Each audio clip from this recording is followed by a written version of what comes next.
Welcome back to another episode of Business Basics. You're on the mic with Dr. Ace, a global mentor coach. This podcast is dedicated to you, entrepreneurs, small business owners, mid-sized business owners, large business owners. Hey, this podcast is for you. It is designed with you in mind, and it's to help you make sure that your brand is solid, but also that you are increasing your profits, quarter after quarter. That's what you want to see. The bottom line go up, up, up. And so this episode, we're going to talk about Steak and Shake. If you have not heard, the iconic food chain Steak and Shake is possibly headed for extinction. And that's really sad because they have some really good milkshakes. Steak and Shake has been, having some trouble for a while. It's awful.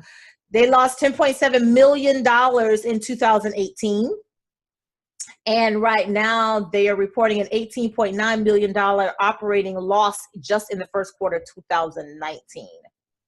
It's an issue. I think from this article, I'm reading from Business Insider, and the people are questioning the turnaround strategy of the current CEO. The current CEO wants to save $1 million by cutting out the cherries that go on top of the milkshake. Yeah. So dozens of the company-owned locations meant to reopen under franchisee control have been closed.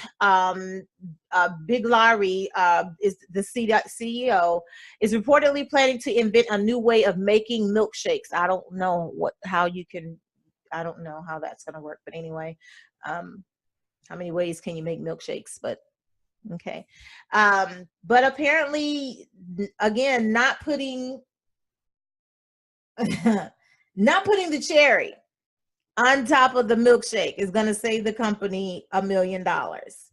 Sir, ma'am, whoever, you all have already lost $10.7 million in 2017 in 2018 and $18.9 million in the first quarter of 2019, and you're looking at saving only $1 million for some cherries.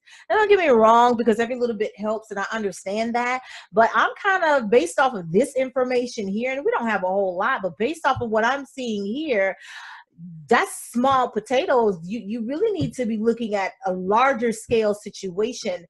I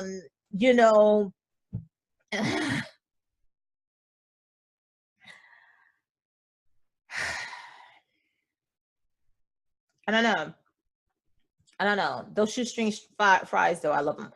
But, Steak and Shake is one of those places where you're not going to eat healthy. Don't get me wrong. They do have some salads and stuff, but you're not going to eat healthy. You're going to enjoy the milkshakes. You're going to enjoy all that stuff. But the company has been struggling, and I understand. I think one of the smartest things they can do is shift to franchise ownership. I know here in South Florida, Steak and Shakes do pretty well. I guess it depends on your markets, but a lot of them are franchises. And so shifting to a franchise-based model is not a bad thing by having only a few company-owned, stores that remain. But,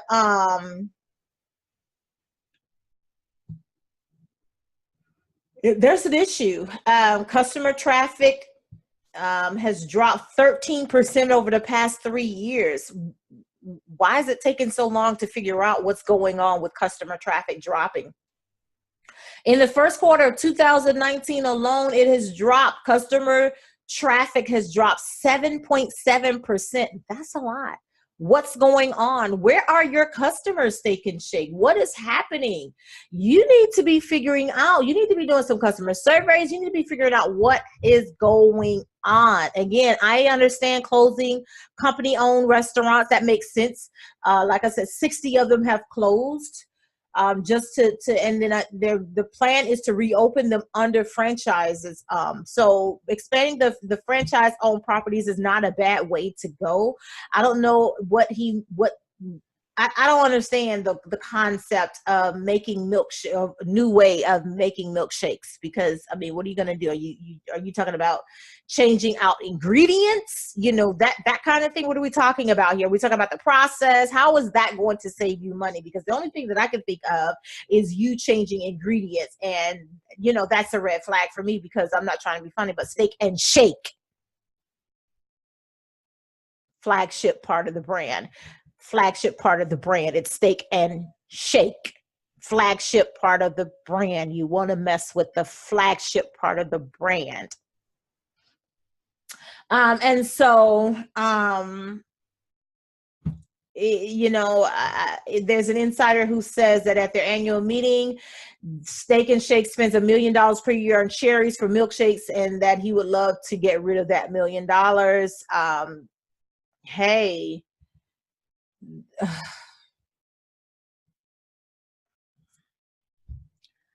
I don't know. I don't know. Flagship part of the brand. Cherries come with milkshakes. Period. I don't know. But anyway, who knows? Who knows? One of the things that they're talking about is making changes related to speed and operations. Don't really know what that means. Could it be a customer service issue? It doesn't seem to me as if they understand, or really that Steak and Shake's leadership knows what the real issue is. If you're losing customers, that means something is going on, whether it's in the day-to-day operations and timing and speed, or it's just quality of service, quality of products. We don't really know, because I don't really think they know. The first step to me would be, you need to figure out what's going on with your customers. What are they saying? How do they feel about Steak and Shake? What's happening with the brand? I can tell you right now, sometimes I don't go to Steak and Shake because folks got attitude, and I don't beg people to take my money. The service is often not very good. But I don't go to Steak and Shake for great service. I'm just going to be honest with you. That is not why I go. I go because it's a fat meal for me. I'm going to enjoy the shoestring fries that I should not have, but I'm going to go enjoy them and a shake, period. And sometimes I'm only going to enjoy a shake, period. Sorry, DQ, I'm cheating on you, but other than that, but you need to figure out what's happening and why you're losing customers, because it's not like the menu is expensive, because it's not. It's not. And if you check your mail, they send you coupons. There's always a coupon.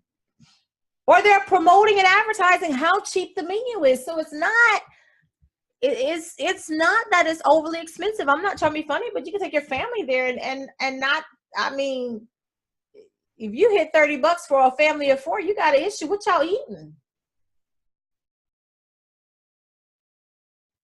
So you know, but I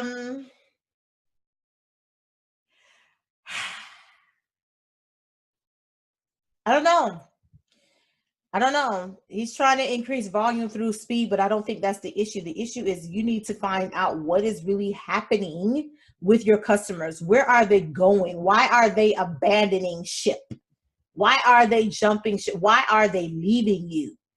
That's what you need to figure out, because this is not it. This is not the answer. So I don't really know what's going on. I don't really understand, you know, kind of the mindset of what's happening with your CEO and what he's thinking and where he's going. But for right now, all I can say is the first thing you need to find out when your business is struggling and you start losing customers at that volume, you don't wait 3 years to find out to address the issue.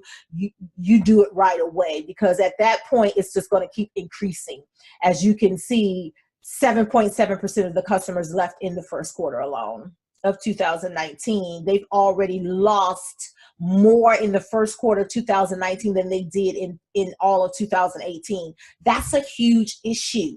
And waiting to figure out what's going on once it gets this bad is just, I'm not saying they've hit the point of no return. I'm not saying that, but you don't want to wait in your business for things to get this bad before you start making decisions and having serious conversations about what to do. How do we shift? How do we save the ship from sinking permanently into the abyss of some ocean of long begotten businesses? So you've got to figure out what's happening. Is this a trend? What's happening with your customers? Where are they going and why are they leaving you? It's okay to straight up ask your customers, survey your customers, survey who used to be in your, you know what kind of customers you have, you know what your target market is, send out surveys, pay the money, find out what's going on with your customers, get the feedback and reach out, fix it and reach out to your customers and invite them back and let them see that you have taken what they've said to heart. You're taking it seriously and you're doing everything you can to turn the ship around. But don't wait 3 years and lose $18.9 million in one quarter while 7.7% of your customers continue to walk out the door. This isn't a revolving door situation. This is a one-way situation, and they're leaving out instead of coming in. So that's something that we can learn from Steak and Shake, and hopefully that they can turn this around and not be focusing on some darn cherries, because brand, flagship brand. I don't understand. Flagship honor the brand. Don't understand. You get rid of the burgers and you get rid of the shakes, you don't have Steak and Shake. You get rid of one and not the other, you still don't have Steak and Shake. If you start messing around with the, what are we doing with the brand? So this has been another episode of Business Basics. You've been on the mic with Dr. Ace, the Global Mentor Coach. Thanks for supporting the podcast. Continue to share it. Spread the word, you guys. You can hear the podcast on the go on Google Podcast. You can also listen to it on Apple iTunes as well as Spotify. If there's something that you want me to cover, feel free to shoot me an email at info@globalmentorcoach.com, and we can see about covering it here on this podcast to help you advance, grow your business so that you can see it increase to your bottom line. Again, this has been another episode of Business Basics with me, Dr. Ace, the Global Mentor Coach. Remember to spread lots of love and light. Until next time, ciao.